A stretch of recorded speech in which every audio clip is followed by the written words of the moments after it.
money do you need to retire?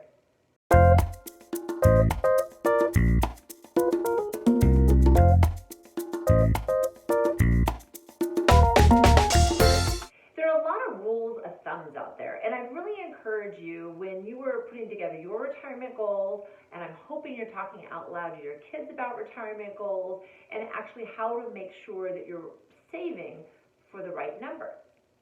What I hear often is people say, well, gosh, I've heard that if I have a certain asset level that I need to live off of 4% or 5% of that asset level. So that's how much I'll spend in retirement. Let me encourage you to think about it a different way. When you're making any goal, whether it's a retirement goal or it's a lifestyle goal to buy a certain house or a car or something else, what should matter first is what's most important to you as you start the assessment. When going into retirement, where do you want to live? What kind of lifestyle do you want to live?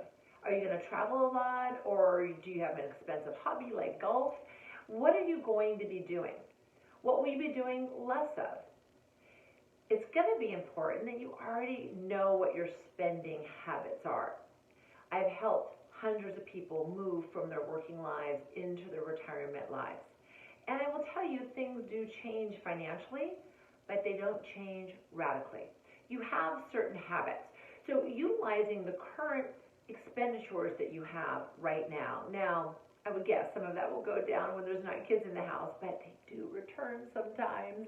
But having an understanding of how much you spend now is going to help you project retirement.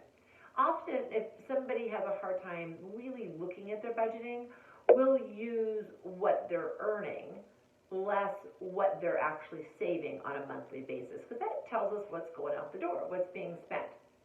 It's better to understand that number, because really trying to cram your retirement lifestyle into a certain percentage being kicked off of assets or living off of dividends usually does not work.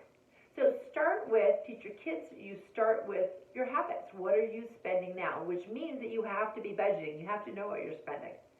And then you also need to consider areas like inflation. Things get more expensive. Think about buying a car, buying a home 10, 20, 30 years ago. More expensive or less expensive? We have longer lives thanks to better food and medicine and access that we have. If we have longer lives, the likelihood that we're going to have a higher level of medical needs, so there may be more medical expenses.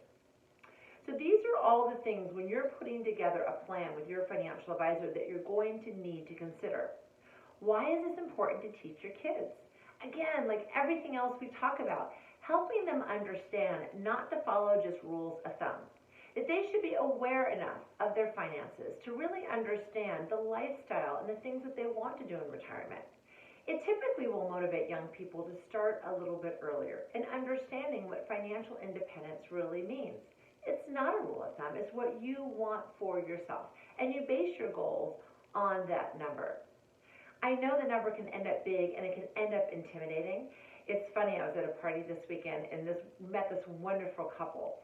And in the conversation, one of the women went like this and said, no.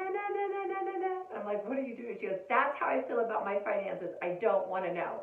It's scary. It's big. Looking at retirement and what we really need to acquire seems so much that we just kind of give up. Teach your kids that a little bit every year, every month, every year, ongoing through 401ks and IRAs is what wins the race, what helps people retire ultimately. And then how much do you need? Is based on your lifestyles, your desires, what you want to do in retirement, not just on a rule of thumb of squeezing yourself into living off of dividends or squeezing yourself into living off of just a certain rate of return off of investments. If you have questions, leave them in the comments. I will be back talking more about Social Security next week, and do we think it's going to be there when we get there? Have a great week.